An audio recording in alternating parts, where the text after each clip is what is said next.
Welcome to Office Hours. Here's where we answer your tech questions 7 days a week. You can ask your questions using Mukana. There you can vote on questions, vote them up or down, discuss them with others. If you don't have Mukana, you can sign up at officehours.global/join. You'll start to get emails with links to how to navigate the system, including Mukana, our Discord, and more. If you don't want to sign up, you can just ask your questions using askofficehours.global at the QR code that is popping up in the corner of the screen right now. Shoot that with your phone or anything else that can capture a QR code, and it'll get you into the system where you can ask your questions. Speaking of questions, let's go to our first one. Alexander, what do we got today? Our first question this morning is from Paul Wallace in Austin, Texas, here on the panel. My son is a budding DJ and stand-up comic doing shows in Sonoma, California. What would be a good transportable kit for live streaming these kinds of shows? Paul Wallace is going to start us off this morning. Paul? Yeah, I'll keep it short. Joe Rogan says there's only 400 stand-up comics in the world. He works at Whole Foods in Petaluma and moonlights, so I'm open to suggestions about how to equip him better for streaming. Courtney Gooden, give him some advice. Well, the Insta360 Link would be a good choice because it's tiny. It fits in a little tiny case. And, for audio, what I'd do is I'd loan him that SM58 that you're using now and open your wallet here for $400 and get him this as the audio interface, because this Tascam FRAV2 has two inputs. It is a recorder. It's even a time code sync recorder, but it also works as an audio interface. And he could use this with this. He could also take this to his gigs and plug it into the soundboard and have record all of his stand-up routines and anything that he could use it as a DJ routine to record some of that too. So since it's a nice recorder and records onto SD cards, and it's 32-bit float, so he could plug it in and not have to worry about the level if he's plugging it into somebody else is running the sound on his gigs where he's a DJ or if he's a stand-up comic. Let's go to Alex Lindsay. Alex. Yeah, there's a reason that most comics don't do that. They don't live stream or almost ever live stream is because usually they're working their material and they get to use it once. so they tend to not want, they don't even want people to have the comedians that we work with don't even want cell phones in the room. You put them in little bags because they're constantly until they're like totally cooked. They don't want anyone to see any of the jokes. So I don't know if I would do that end over end over end. It might actually reduce the number of people that come to the show. If he hits it and they saw the live stream, they're less likely to actually come to see the show. So I think that's the real challenge when you talk about whether you should do it or not. If you're going to do it, I think a phone is fine. I would use a phone with a mount mounted to something. If you have some clamps, you might have clamps that you find something that you can clamp it onto. So I'd probably bring a small tripod. And a clamping function that can probably go up to 6 inches, in something like a Cardellini or other things like that. That you might have like a little bag of something that you can grab onto things with a solid metal based iPhone mount, or do something like Peak Design for it, where it has a clip on, so it just clips onto it and gives you a quarter 20. So I keep it simple. I don't think that you need, especially for comedy, you need more than an iPhone. To get the interface, what Courtney showed looks good. You'd be able to record to that. If you really just wanted to get audio in, you could also use something like the Shure X2U, the new one, which is just this tiny little thing that would pop into. You could literally pop it into something and have it have it as a USB-C, assuming you have a 15 or higher. He has a 15 or higher. Plug it in there, and that would just give you audio. And what we have tested is we've had a lot of other interfaces be a little finicky with the newest operating system from Apple. We have found that the X2U works perfectly. So it just pops right in. So you're not doing stereo, you're not doing anything else. You just need to get audio into the phone. So you probably get a pretty clean signal from that, cleaner than trying to just record the speakers. Jeffrey Powers, thoughts?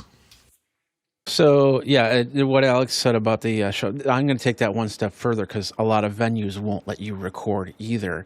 And even if you're the comic, some of them even have their own systems, their own camera systems, they want you to go through there so they can get a little bit more extra cash for their stuff, and of course stock for their future footage or whatever. If this is a DJ and stand-up comedy, that's at the same time, that's going to be pretty interesting. But if you do DJ, the one most successful DJ system that I've ever seen for video is a multi-cam system that basically places several cams around the DJ area and, of course, the dance floor. And then a lot of times it's either just cycling through the cameras, or certain cues will take it back and forth. I don't know if they use anything like a Q lab or anything like that to make them happen, but usually one camera that's pointed straight down at the DJ from high up through like a truss or anything like that.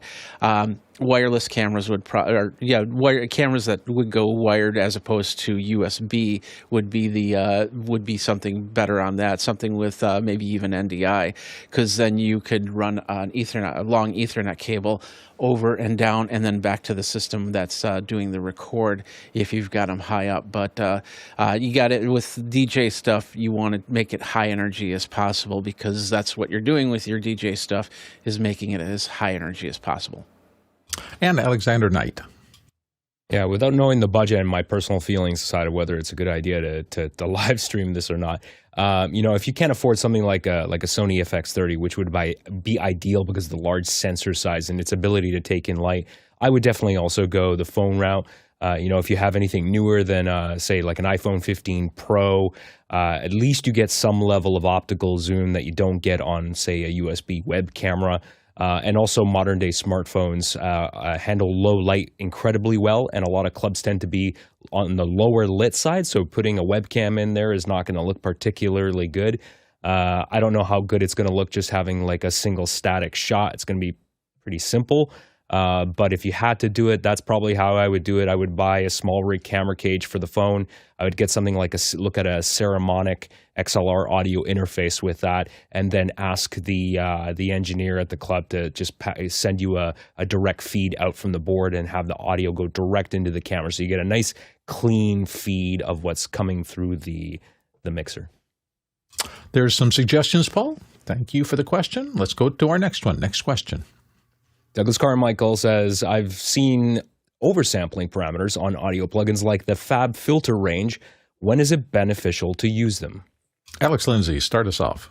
Whether it's a audio or video, when you oversample something, what it does is it gives you more data to work with. Even if the original, if you think about a wave, it's got bits, and what you're doing is you are adding more bits in between to that and now, are they any different? Not until you start applying the filter. So when you start applying the filter, all this data, because the application of the algorithm is going to be, a curve, a nice smooth, an infinite curve, so to speak. But the problem that you get into is that the bits that you're describing that infinite curve are limited to whatever you had it at, and so you're now stretching those stair steps if you stay in the same bit depth that you had before. So by increasing that, what it does is it will mean that you're going to match that curve much more accurately. And then when you go back down, if you go back down, the resampling will kind of blend all of those averages together to give you something that's a little bit smoother. So it means that you can add effects and still get a smoother result than you would if you just did it straight at the same level. A lot of times when we've done things where we need to smooth out something visually, we'll make it a lot bigger, do some of the work and push it back down, and it actually creates a much smoother experience than if we had done it to the original content. Courtney Gooden. Yeah, it depends if this is a plugin. If it's not, if it's doing it and the CPU is handling the conversion of A to D, oversampling will help you out. You can even end up at the sample rate. Let's say you're working at a project that has a 48K sample rate. You could oversample at 192, and then it down converts after it runs it through the filter that Alex was talking about. And this creates less error and less artifacts. There's oversampling. There's sampling artifacts that can happen down in the audible range, and the filter will filter those out if you oversample. And most good A to D converter chips these days that are on any analog inputs of any digital mixers automatically oversample. They sample at a high rate, and then they convert it down, filter it, and then down convert it to the sample rate that your project is working at. But if it's a plugin that's doing that in the CPU or the GPU as a audio, doing all the work of sampling, then you use the oversample rate to eliminate some of those oversampling errors, Nyquist errors. Alexander, you wanted to weigh in on this? Alex and Courtney covered it really well there. And to give you a specific example here, for example, like if you have to apply heavy limiting, which has to, tame peaks really, really quickly, it can introduce aliasing if you don't oversample, and you can get very unpleasing artifacts in there. I would recommend if you just Google FabFilter oversampling, it'll point you to a very technical, in-depth article that the FabFilter people have written, and they give you specific examples of the benefits of oversampling. So I would read that documentation. Next question. Paul Buchan in Columbus, Ohio is asking, I see that AWS MediaLive has added MediaLive Anywhere. Has anyone explored this? When and where might it be useful? Alex Lindsay, help us out. Yeah, I'd have to install it and play with it. Right at first, I thought this was going to be allowing you to run Elemental Live anywhere. I'm not clear that it is, but of course we haven't tested it. I only have the paper that AWS has put up. But it looks like it's really allowing you to use any hardware to do a contribution feed back into AWS. So, for instance, if you have right now we have Elemental Links. There's the talent version that's the 4K. But what this is allowing you to do is say, hey, I've got my own PC, or I've got something else, or I might have something that's got more horsepower, or something that's less expensive, or something I wanted to configure, and you can put MediaLive onto it as a contribution tool to do what the link did. I don't think that it does. I don't think it streams like RTMP and SRT, but I don't know that for sure. But looking at the paper, everything they're showing is you could turn any piece of hardware you want into a contribution device to send content to AWS. So it just makes it easier for people to do that. And I'm not 100% sure of that. I really wish that AWS would give us the interface for Elemental Live back, because the MediaLive interface, if you've never used Elemental Live, the appliance, then the MediaLive I'm sure looks fine. If you if you have used the Elemental Live interface, imagine that Apple commercial where it's crushing all the hopes and dreams of artists, big thing that comes down and crushes it. That's what MediaLive is compared to Elemental Live. so the Elemental Live interface is a web interface that just looks, it was so useful and so powerful, and MediaLive is not. And so we use it, and if that's all it's doing, I'm less excited. If it actually gives us the Elemental Live interface, then I'm super excited, because it means we could actually have Elemental Live on our own machines, which would be great. There you go. Hopefully that helped you, Paul. Next question. Pedro Gonzalez in Oklahoma is asking, are Zoom webinars only able to push 720p video? Some Zoomtopia panelists shared their screen, but the low resolution made small text difficult to read. Let's start with Guy Cochran. Guy, you know a lot about this. Tell us what's going on. Yeah, you could absolutely push 1080. I mean, it's just a setting here in the back end that you can see where it says webinar HD video quality, and there's a checkbox for standard HD 720 or 1080, and then there's also enable HD video for screen shared video. The downside to this is that if you have a lot of people that are on mobile devices and you're forcing 1080p, it could really mess things up. I think they only get 360 on a mobile device because there's not enough in the chain. And maybe Andy could come on and correct us with or in chat, correct us with whatever the latest is. But I'm pretty sure that there's good reason as to them doing 720, and I'm pretty sure it's because half the viewers are most likely on mobile. Alex, your thoughts? Yeah, I believe that if something's on 720, it may have been mobile devices. It may be going 720p because of mobile devices. I'm not 100% sure. Mickey said no, webinars are able to push, or they're able to push 720. But I think that, we've definitely done webinars. This show was webinars, and it was 1080p before. So I'm not sure. But Mickey said, which I agree with, much of Zoomtopia has been quite rough. And Mickey pointed out you can force 1080p. So in a webinar you can force it. They may have chosen not to do that, but I'm of the opinion that if you can't read the text on a 720p, you probably should make the text bigger. I still, most of my slides, unless I really know what's going on, most of my slides I will test at 360p. Can I read it at 360p? We used to do this all the time because it's not so much the resolution, but we wanted to make sure that if someone was watching on their phone, they could still read it. And so we found that if you test things at 360p, it would work better. I will say, some of the features some of the new features and some of the layouts looked really good in Zoomtopia. Video quality is still just, Andy looked good. There were a couple other people that looked good. But I really don't feel like Zoomtopia puts Zoom on its best foot, most of the time. I think that and the reason that I bring that up is because I feel like it undermines, when Zoom does what they do for Zoomtopia, it undermines their entire infrastructure. Like all of us who use Zoom for this know that it could look better and sound better and be better. And it's just a real bummer when Zoom, it has their major conference and then does what they did yesterday, and I think that's, and I get that they're trying to make it so that it's scrappy and accessible and whatever it is to companies so they don't feel like they have to go overboard. But I think showing what Zoom can do. If you look at this show, if you look at the extra hours, which is going out in 4K, I feel like extra hours, it doesn't have all the features that office hours has, but it's a different encoding pipeline. And if you look at it, that's, in my opinion, what Zoom should have looked like the whole way through. As far as video quality. And I feel like that's still like a real missing part of this. And I don't think that it helps the people who are trying to do events to have it done in the way it's done. Say it that way. Guy, you want to weigh back in? Yeah, I was just reviewing back some of the footage, and yeah, it looks like they used a lot of these blurred backgrounds and some of those slides. If this is 720, I could download this with Downey and just make sure, but it looks like it might be 720, and that super tiny text is illegible, but the big stuff, the bullet points there look legible. So I don't know. It's one of those things where you got to meet your audience where they are, and if half your audience is on mobile, then you gotta do what you gotta do. Again, I think that the slides were okay.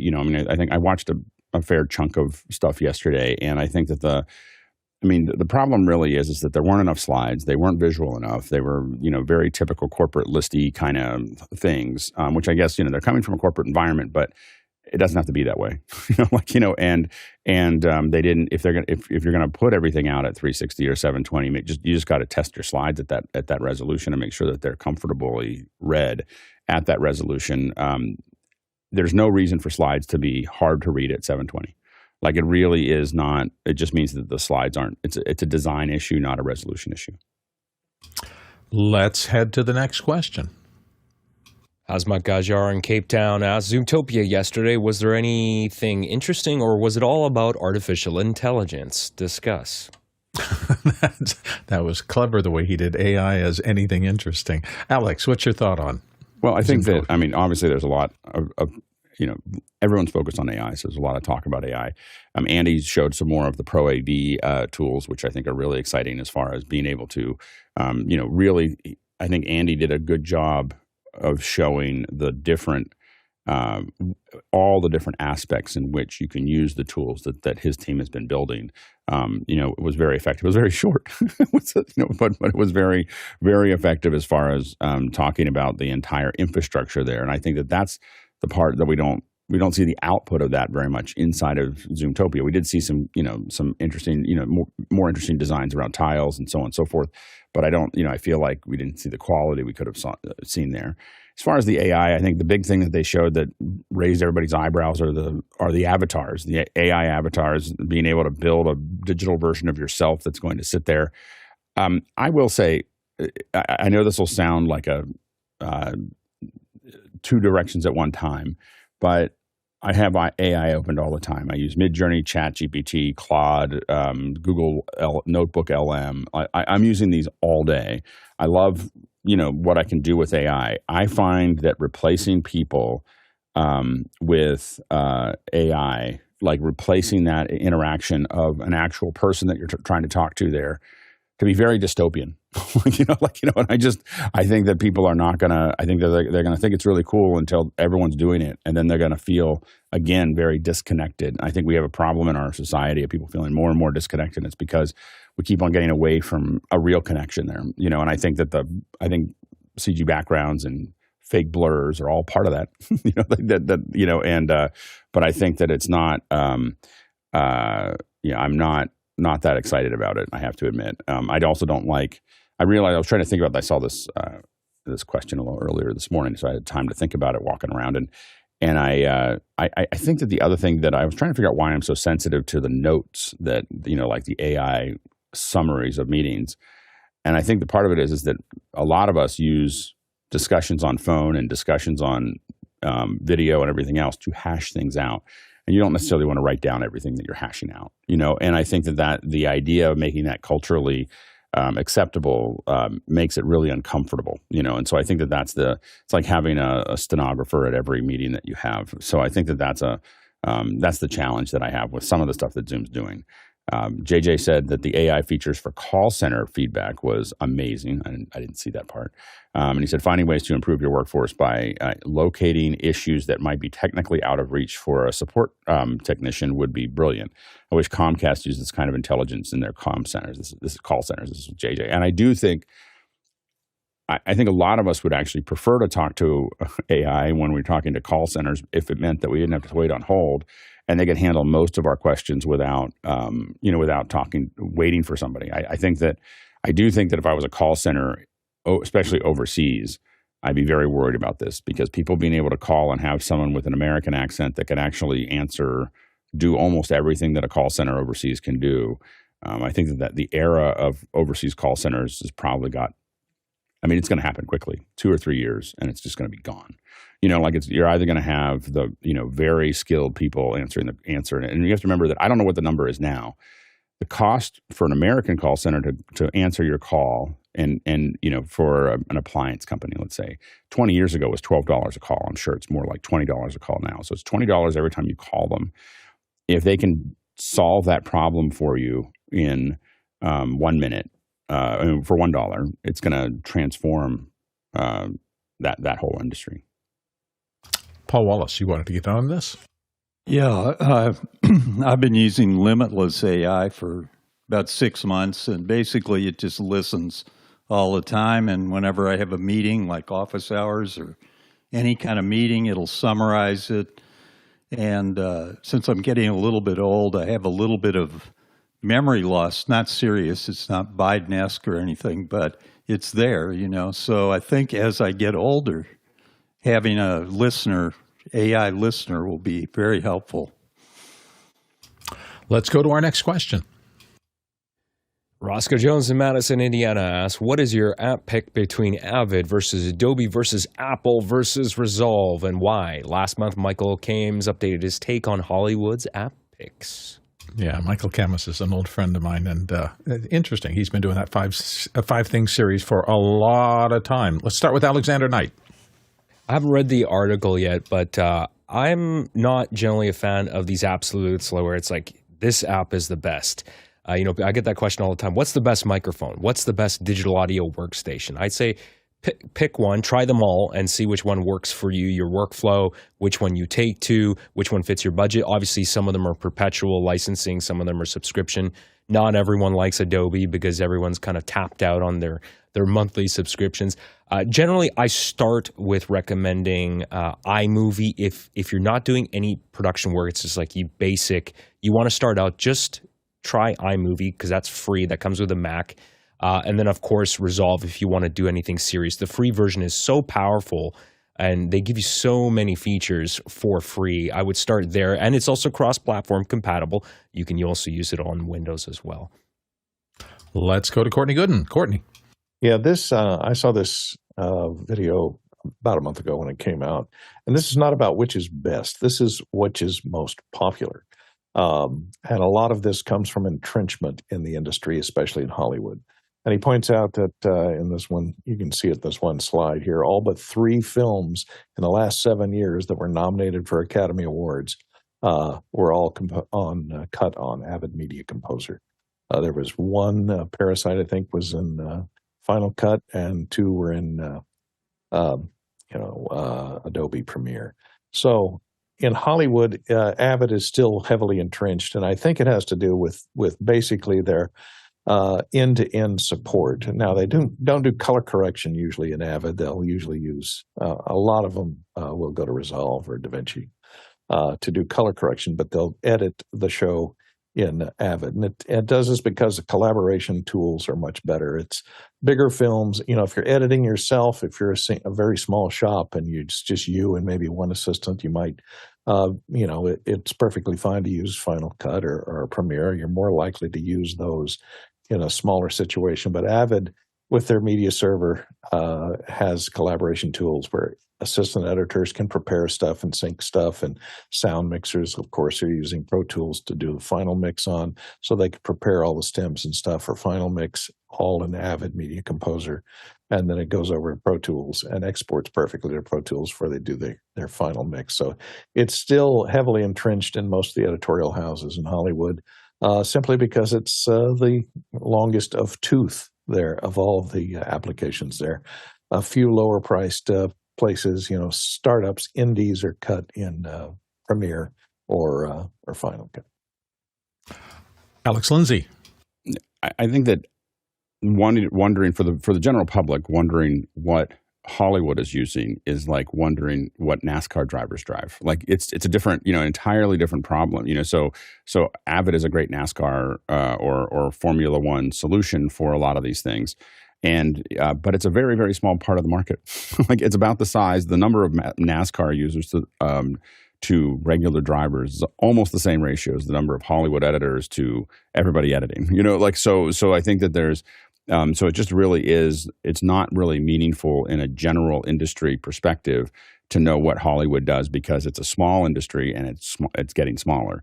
The reality is that there'll be less and less Hollywood content and more user-driven content, user-created content as we move forward.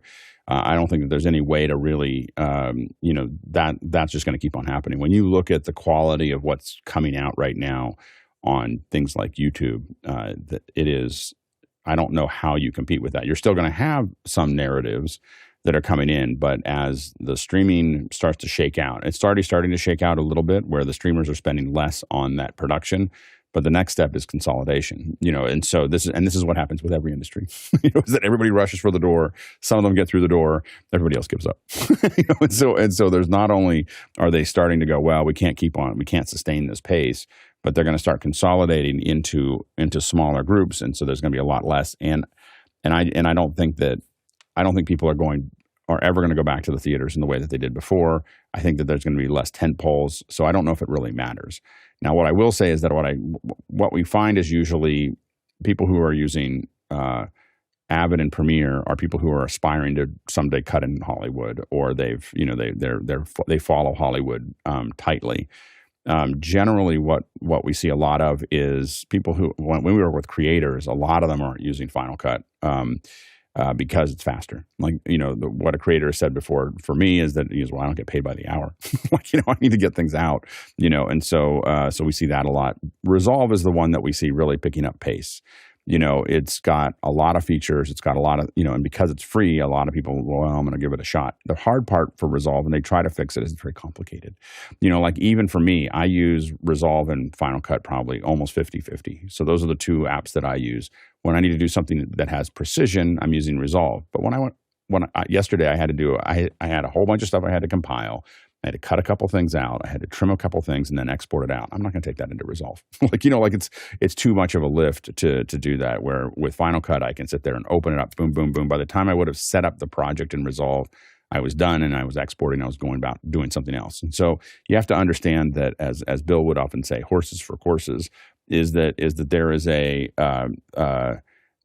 have to look at the way it is. I think that for me, the two that matter are Final Cut and Resolve, and that's because if I'm out for speed and I don't need every little dial that I want, then I'm going to use Final Cut.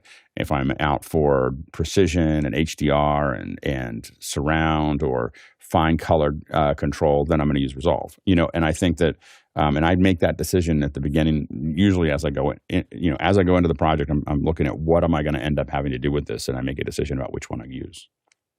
Jeffrey Powers. Another big factor to this is the supporters, sponsors of the movies. Like you'll look at the movie, you look at the credits at the end of the scene, and all of a sudden the big Adobe logo shows up. That means that they've given software. They're expecting that software to be used, and if somebody's coming back with DaVinci Resolve, then that kind of defeats the purpose. I think that a lot of people have in the past shied away from a lot of Final Cut. And by the way, Final Cut was used on. I just lost the name of that movie that Courtney just talked about. It was Parasite, and it was the old version of Final Cut, not the newest version of Final Cut, which was interesting. But a lot of people will go in that route of what the company needs them to run for that. And then with Final Cut, they had there was a point where the hardware wasn't updating with the software, and a lot of people couldn't trust that to create their movies. That's why we had the Hackintosh uprising, and now that that's kind of settled down, Apple really has to prove that they're going to be putting out hardware for video producers, video creators to use and continue to use and update as we go on. Because if that's not the case, then once again, people will exodus to Resolve, they'll exodus to Adobe, and they just won't use the software. Simple as that. Guy Cochran. Yeah, a lot of this is just what's ingrained in whatever production house it is that you're working with. The question is, what's your app pick? I'm a Final Cut and Resolve guy, but Premiere for around here, what I see in like Run Studios locally, they do a lot of work with Microsoft. They're Premiere, and it's because of the collaboration tools and Frame.io integration. So if you're having people work remotely and you're having to do approvals and all that, then I can see Adobe Premiere being your weapon of choice. But as far as the Resolve question, I mean, being able to have it on Mac and PC, like here I have some heavy iron for throwing at Resolve, but for this project that I'm working on right now, I chose Final Cut because of the keywording tool, and I'm super excited about the Strata integration with the AI, because that was the part that I was missing for this project. I almost needed an assistant editor if it could have warranted it, but looking at the recent demos that they've done and seeing what the future is, I'm like, oh, I need that now. Just being able to keyword like, hey, every time I see a wine bottle, give me those 20 clips and don't make me sort through all that stuff. So it's just time saving and efficiency where having those hours go away. If you're a Chris Fenwick doing this stuff every day, man, you're going to save a lot of hours in the future. So I'm excited to see what Final Cut can do. Because even on this little 8 gig MacBook Air that I'm cutting on, I'm just like, man, in the old days, I used to drop $4,000 or $5,000 on a computer. Now I drop $799 on this one and it's cutting just fine. It's like, what? This is a joy. So I'm digging Final Cut. Yeah, I'm gonna reflect what everybody has kind of said. If you want a seat in an operation, you should learn one of the bigger tools. If what you're mostly concerned about doing is creating content for yourself, or you have to manage content for other people, the simpler, quicker tools, there's been a huge revolution in the past 4 or 5 years. It is no longer you have to use some huge tool to get this done. And look at the number of people who are got like YouTube channels and things like that. They're succeeding with programs like CapCut and these other little oddball things that are kind of all virtual, as opposed to these major megalith programs that used to be lots of money and took lots of hardware. I'm having the same kind of experiences that Guy was just talking about. I'm very happy that I picked Final Cut early, because I'm now at a point where I literally feel like I don't care what comes through the door. I'm going to be able to turn it around and knock it out and get it done unbelievably fast compared to the first 5 or 10 years I worked in the industry.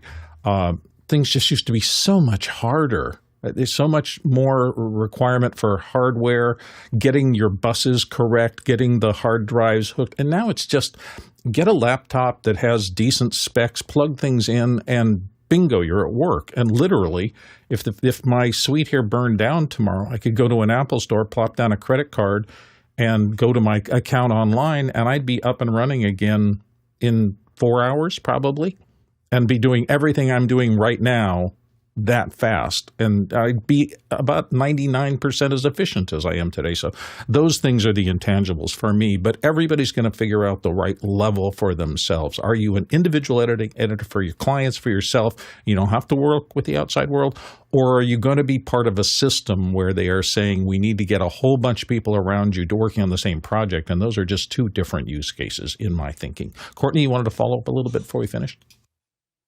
Yeah, I just wanted to say that everybody's right there that what Hollywood uses isn't necessarily what you need to use as an individual, because these days Hollywood is very much concerned about security. They do not want anything leaking out of a film that's in production, and all of their collaboration tools under Avid are highly protected, and there's a lot of levels of security for access to that footage and or temp mixes, things like that. And Avid is one of the few software packages there that offer comprehensive security for collaboration, and the others are coming along with it. Premiere has some too, but it depends on how big the system is built out. But what Hollywood uses is a lot more concerned with security and collaboration. If you're not worried about being hacked and have your movie released on the internet a week before it premieres, the other tools should work just fine for you. Roscoe, I hope that helped. Let's move on to our next question. Paul Wallace in Austin, Texas asks, Alex, can you do a screen share and show us how to create a conversation with Notebook LM?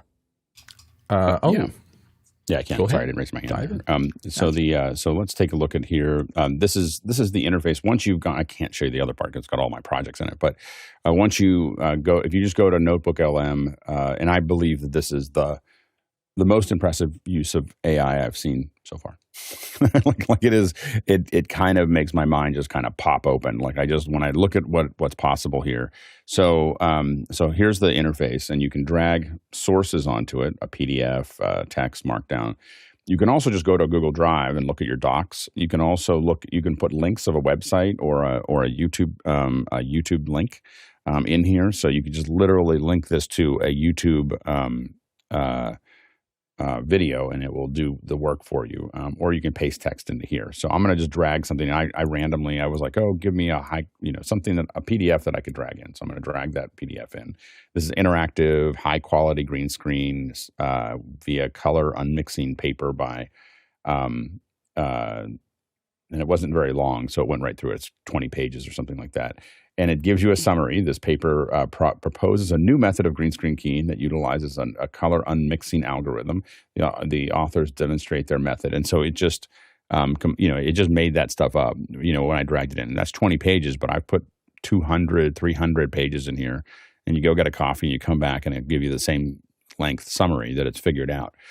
From there, it'll say, it'll suggest questions. Those questions are almost always spot on. Like if you ask those questions, it's going to answer them effectively. And then the other thing you can do is say, generate a deep dive conversation. And so you'll hit this, and it'll start generating while we're talking. It'll be working. So basically, it's creating a conversation between two people, and about the paper that you gave. Now, remember, it doesn't have to be a paper. It can be 50 up to 50 sources. So you could take 50 books, you could take 50 PDFs about a subject and throw them all in. It would summarize all of those and build this little quote unquote podcast. I don't think it's really designed as a podcast, but it's a great summary. I've gotten to the point now where if I see almost anything long, I just immediately throw it in there. And while I have some, I definitely, when I listen to it, I go, well, it's not how I would say it. But generally, that two-way conversation is often the best. It's the best overview of that subject matter I've ever heard. Is it completely accurate in my opinion or perfect? Absolutely not. But when someone sends me a document now, I just throw it in there. I just let's have you process that. But you can also interrogate that content. So I can go in here and start asking it, how important is green screen? And I don't know what it'll say here. If I can spell. Important is green screen to the process. We'll just say that. And then what it'll do is I'll it will give me citations. It's looking at what I gave it there. And it might take a minute to get there. But there you go. So here's the importance of green screen in the process, and so it breaks it all down in conclusion. It'll give you kind of a because this is about not using green screen. It says, while the sources don't explicitly state the importance of green screen, it's clear that the entire process of keying and techniques discussed resolve around its use. Green screen provides a controlled environment.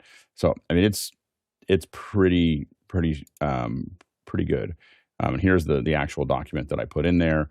It'll give you summaries. It is again, what I would say is that it's really impressive. I mean, it is again the thing that I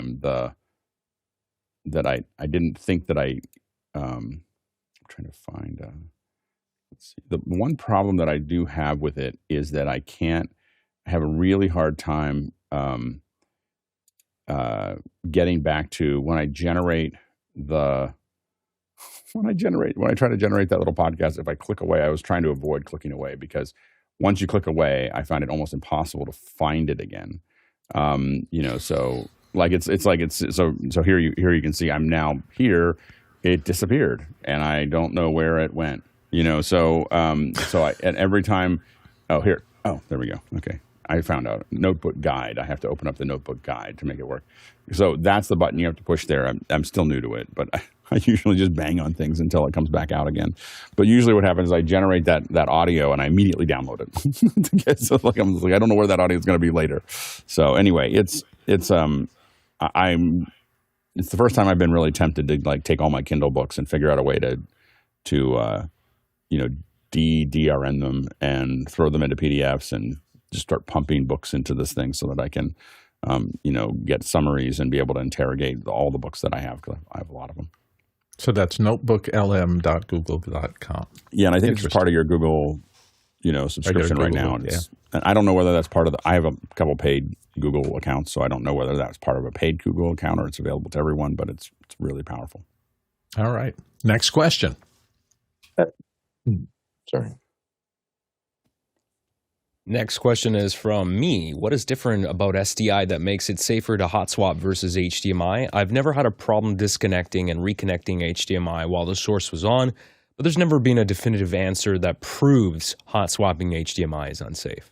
Alex Lindsay, what have your experiences? I don't think it's I don't think that it's unsafe. As far as it's going to damage something. The issue that you have is that HDMI is a lot smarter than SDI in the sense that, and that sometimes gets in the way, is that every time you connect an HDMI source to an HDMI endpoint, they negotiate and they start talking back and forth. And sometimes that negotiation doesn't turn out well. Nothing comes out the other end. So every time you do it, there's a delay. They could both come up with different things. Like sometimes if you unplug a monitor from a device and you plug it back in, you get a different resolution, you get a different frame rate, you get a different.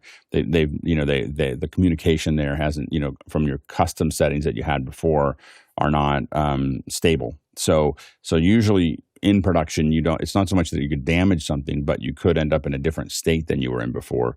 Whereas if you have if you do it with SDI, generally the SDI. What's sending out SDI that's what it's sending out. It's not asking for questions, and it's not negotiating, and you either make it work or not. Courtney. You have video signals in the old country?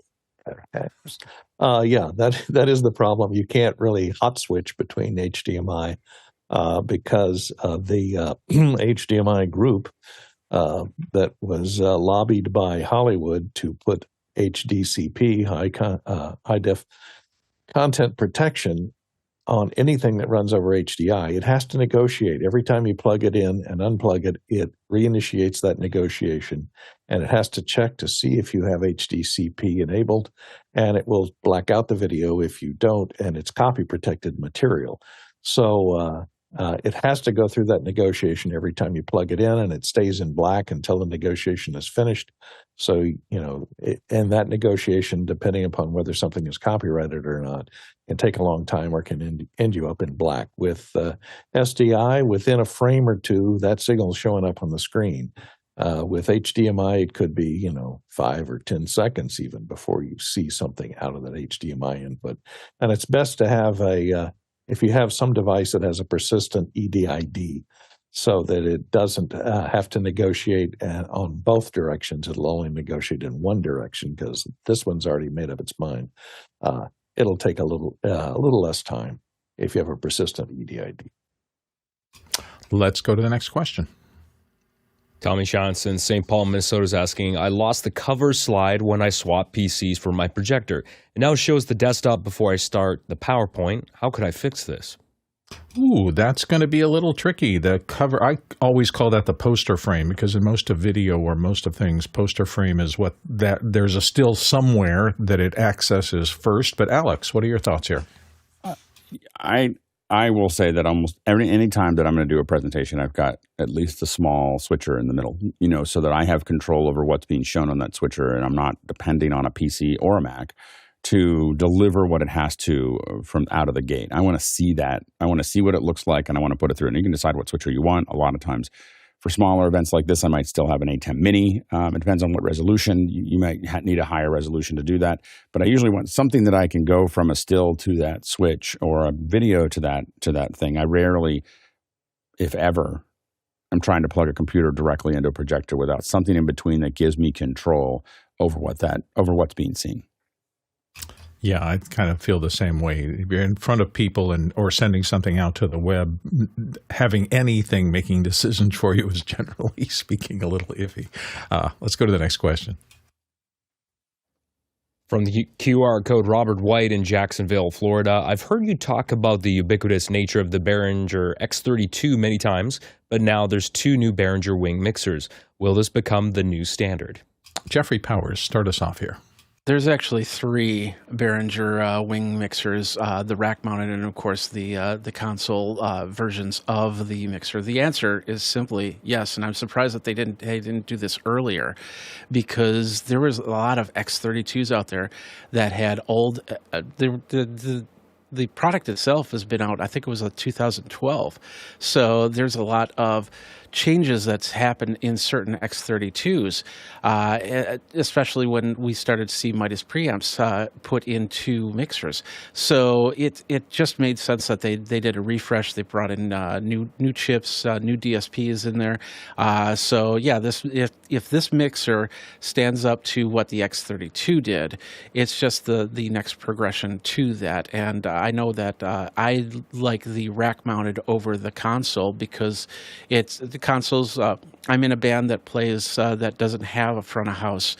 We mix from the stage, so something like that is perfect for that, or an iPad mixer where they don't want to have that front of stage or front of house table set up anywhere, so they can just walk around and do mixing. So I think this is going to be a great progression to the next level for Behringer. Alex Lindsay. Yeah, I would agree. Mickey says that there are 4 models of mixers in the Wing product line. I think that the Wings have become the go-to for entry level due to the new price point. I would not consider either the Wing or the X32 lines as the standard. But I will say that this is a pretty big, that sub $2,000 market especially, but this is a pretty big market, and the price per performance, it may not be as good as some of the other things. I think that a lot of time, I have a couple X32s. We also have a QL1. I've owned QL5s and CL3s and lots of other things in the past. There's some projects where we need to use SSL or Digico or CalRec.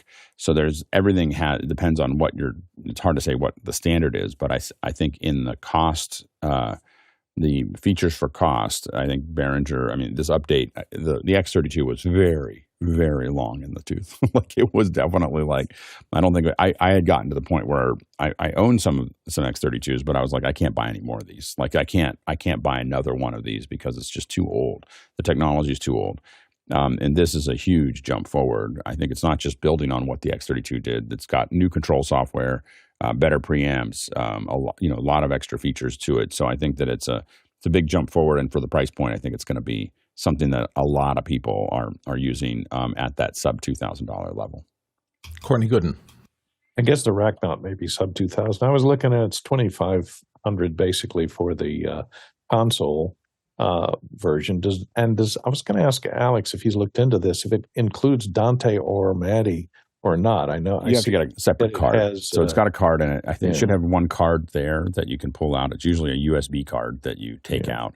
And so it'll have the USB card gets pulled out and you put in the Dante card or a Matty card to support that. But that's usually the and I believe it's the case. An for extra this. $500 or so, right? Yep. $400. Yeah. Yep. Okay. Thank you. Let's go to Alexander Knight really quickly.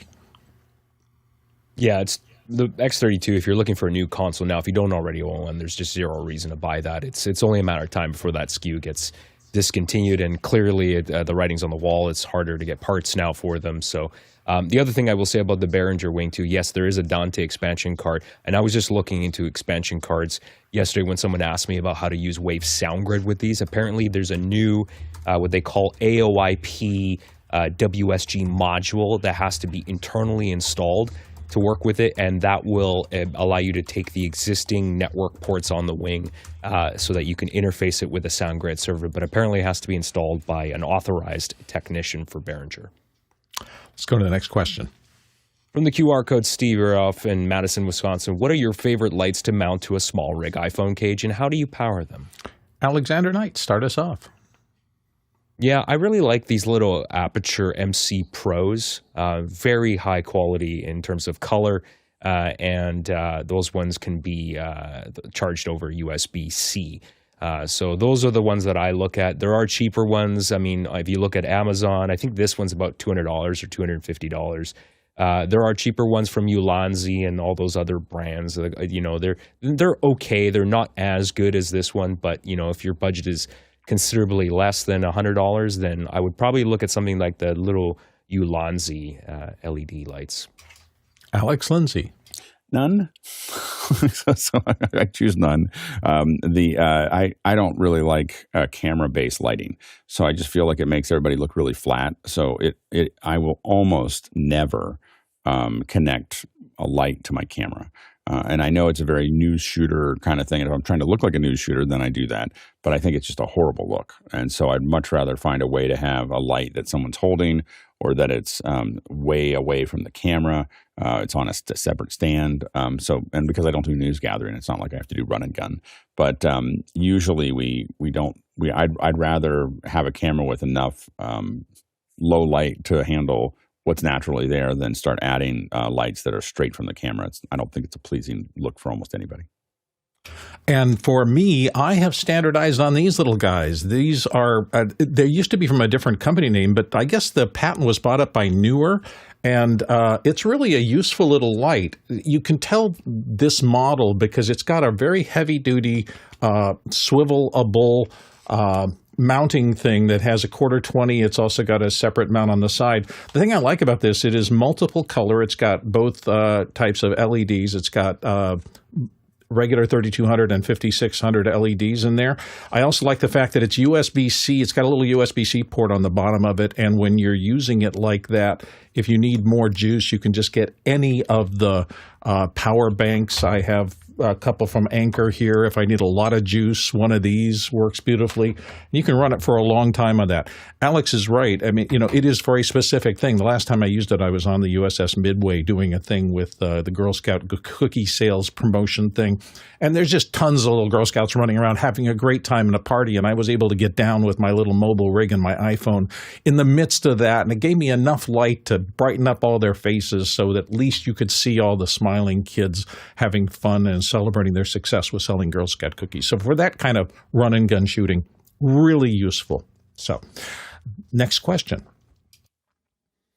Aaron Cody in St. Louis, Missouri is asking, is there a standard title for someone who acts as an intermediary between the client and production team during a live event? More specifically, can this role successfully be hired on a per-event basis, or must it be a full-time employee? Let's start with Courtney Gooden. Courtney. Well, I think it's usually the producer or production coordinator before the event starts. That would be the go-to person between the production company and all the employees to coordinate the event, hire the employees, and get everything in line for the production start. Once the production starts, a lot of times if you're having a stage where multiple people appear, there is a stage manager, which you hire as an independent hire, and he's usually not an employee. And they're a lot of times members of the union, and they will control access to the stage, who's up next, who's got to be delivered to the stage. the coordination of presenting the event and controlling the access to the live people that are being presented is usually a stage manager. And of course, you have all your regular production personnel in line there, the director, the switcher, the TD. Alex Lindsay. The producer is usually what that producer, and you can definitely hire producers for a specific show. That's going to be. It just depends on how big the show is. Is it worth their time? Are you going to get enough of their attention? Or but a lot of times we might hire a producer that's only giving us 10 hours a week for the 3 weeks before the event, and then they're giving us 2 weeks before the event they're giving us 40 hours a week or 20 hours a week, and then they're on site. So they you can definitely ramp that up. Usually you hire someone as a package, like, hey, can you produce this event? This is the hours that we think it's going to take, and we'll pay you $6,000 to be the producer or whatever. I mean, that's kind of the thing. And producers, and then again, coordinators are the two things that you'd have there. Next question. Next question is from Hazmat Gajar in Cape Town. Not using preview in production is dangerous. How do we implement preview when cutting show with super sources using MixEffect? Our workflow to date is to cut the show with MixEffect, SuperSource programmed into companion buttons. Alex. Yeah, I mean, that's a different pipeline. I just wouldn't set my switcher to that. You could still do what you're talking about, but I would always want to be able to go to preview. So if I want to see what's going on, I want to be able to click on something to be able to see it. So if you're using MixEffect can still be driving your super sources and moving them around and everything else.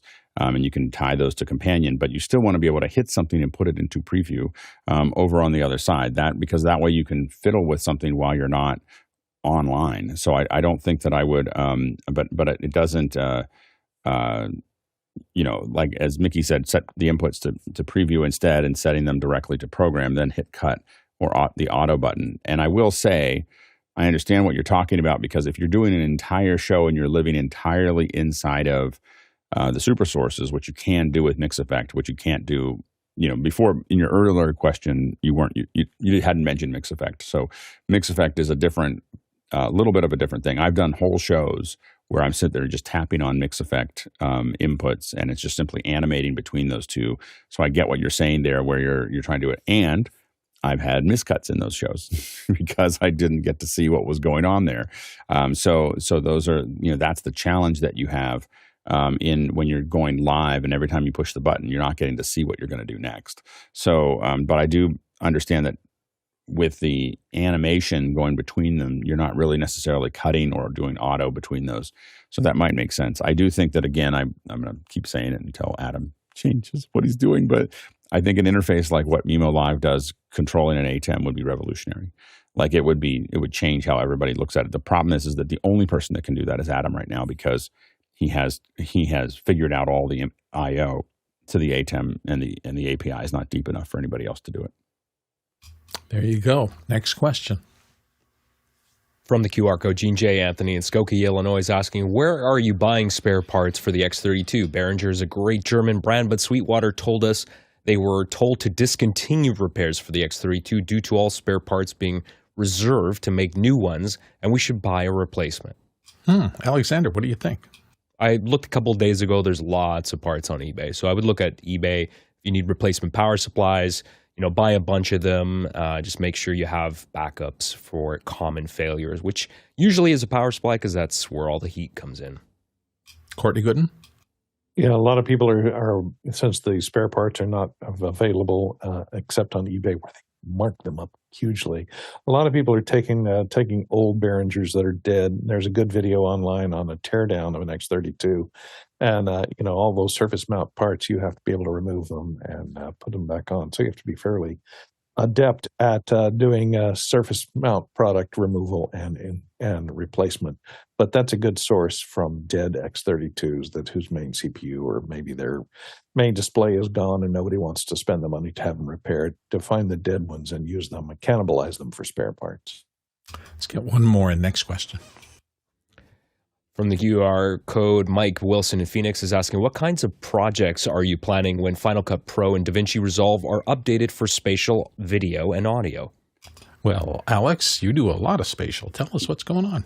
today we'll get to see what Apple's going to do with it. So Submerged, I think, came out today. I haven't gotten a chance to look at it yet, but maybe we talk about it tomorrow. But it's in the Apple Vision Pro. So being able to do two sphericals and being able to edit those is going to be really interesting. So I'm very excited to see what Apple and Resolve and what Blackmagic and Apple do before the end of the year. Should be pretty interesting. It's all the time we have for today. Thank you all for joining us for this. Don't forget, tomorrow, Keenan Campbell is coming back to help us avoid production disasters. And considering we've been watching a lot of footage from the difficulties in Florida, Keenan worked for many years in kind of public service disaster recovery and things like that. He knows that topic really well. So he's going to help us with his experience on how to keep things from going wrong. And it's not just for people who are out in the middle of public service disasters. It's also for anybody who wants to make sure your program or your either your output or your workflow continues when you run into power and all the rest of the things that happen with those things. So it'll be a great show tomorrow. That's Keenan Campbell tomorrow on Office Hours.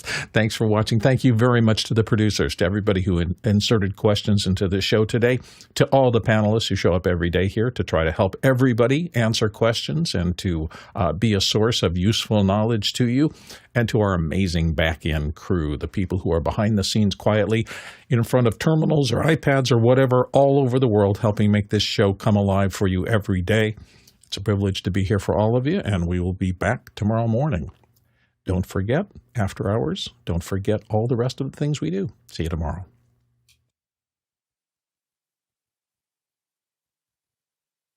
That's good. Never forget. Never forget. Surrender and never forget. What was the Galaxy Quest? Oh, right. Surrender. I thought it was. Never forget, never surrender. Is that a narwhal impression? No, like that was the.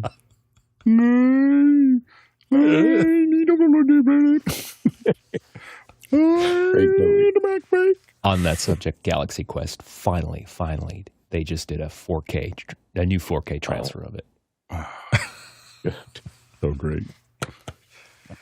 All right. Excellent, everyone. Thank you so much. There's a certain level of geek level that you have to be able to like immediately jump into fun the. of Galaxy Quest.